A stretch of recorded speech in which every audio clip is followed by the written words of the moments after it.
Favorite mo, masarap?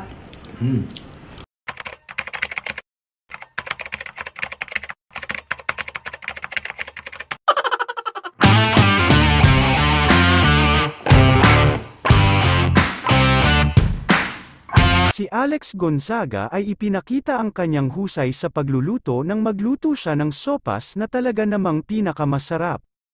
At nang pag-uwi ng kanyang mister ay natikman niya ang sopas na naihanda ni Alex. Si Mikey ay lubos na na-impress sa kanyang kahusayan at sa pagmamahal na ipinakita ni Alex sa pamamagitan ng paghahanda ng masarap na sopas. Talaga namang nagustuhan ito ni Mikey. Na makikita natin na medyo masama ang pakiramdam. Tila napawi ang pagod ng kanyang mister nang matikman ang kanyang special na sopas.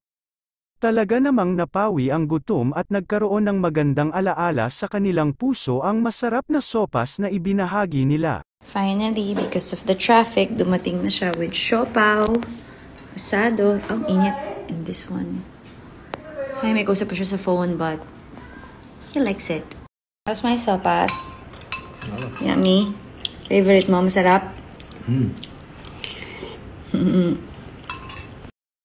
At say nga ni Alex sa picture na ito, "Poor Melly slept early kasi may headache. Get well soon." Konsehal Mikey.